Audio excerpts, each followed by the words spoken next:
பூண்டு ஊறுகாய் எப்படி செய்கிறதுன்னு பார்க்கலாம். ஃபஸ்ட்டு ஒரு வானல் வச்சுக்கணும். அதில் ஒரு தேவையான அளவு எண்ணெய் சேர்த்துக்கணும். சேர்த்துட்டு நல்லா காஞ்ச பிறகு அதில் கொஞ்சம் தேவையான அளவு கடுகு. நான் 2 டீஸ்பூன் அளவு கடுகு சேர்த்துருக்கேன். கடுகு சேர்த்து நல்லா பொரிஞ்ச பிறகு இப்போ நான் 1 கிலோ அளவு பூண்டு எடுத்திருக்கேன். அதில் 1/2 கிலோ பூண்டு உரிச்ச பூண்டாகும். 1/2 கிலோ பூண்டு நல்லா உரித்து அரைச்சி வச்சுருக்கேன். இப்போ இந்த மிதமான ஒரு சூட்டில் வச்சு இந்த உரித்த பூண்டை என்ன பண்ணணும், போட்டுட்டு ஹை ஃப்ளேம்லேயும் இல்லாமல் ரொம்ப சிம்லேயும் இல்லாமல் வச்சு வதக்கணும்.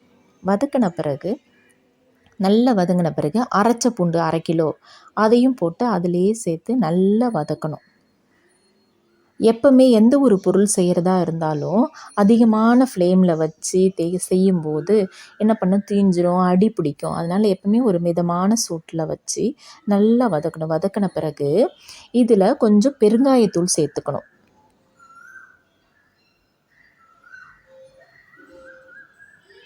நல்லா வதக்கி விடணும். வதக்கி விட்ட பிறகு தேவையான அளவு ஸ்பூன் சேர்த்துக்கணும். நான் இதில் உப்பு சேர்க்கணும். நான் என்ன பண்ணியிருக்கேன், ஒரு 5 ஸ்பூன் அளவு உப்பு சேர்த்துருக்கேன். எல்லாத்தையும் சேர்த்து நல்லா வதக்கி விடணும். வதக்கிட்டு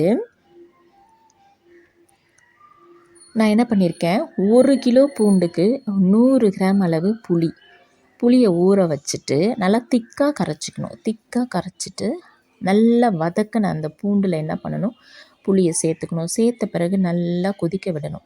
கொதிக்க விட்ட பிறகு இது என்ன பண்ணணும், சுண்டிடும். கொஞ்சம் அளவுக்கு சுண்டி அப்போ தான் அந்த பூண்டு வேகும், அந்த பச்சை ஸ்மெல்லாம் போகும். அதுக்கப்புறம் தேவையான அளவு மஞ்சத்தூள் சேர்த்துக்கணும்.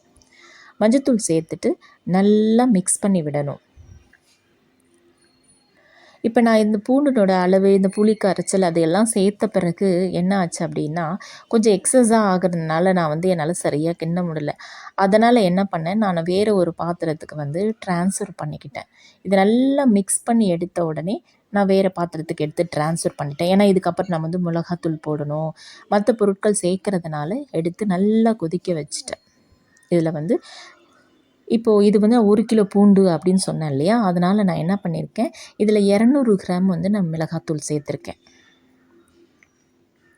மிளகாத்தூள் சேர்த்து நல்லா கிளறி விட்டுறணும். அதுக்கப்புறம் இந்த ஊறுகாய்க்கே தேவையான அந்த பொடி சேர்ப்பாங்க இல்லையா, ஊறுகாய்க்கு தேவையான பொடி, அது ஒருத்தங்க ஒரு மாதிரி சேர்ப்பாங்க. நான் எப்படி சேர்த்துருக்கேன்னா, ஒரு 5 ஸ்பூன் கடுகு, 5 ஸ்பூன் வெந்தயம் எடுத்து நல்லா வறுத்து அரைச்சிட்டேன்.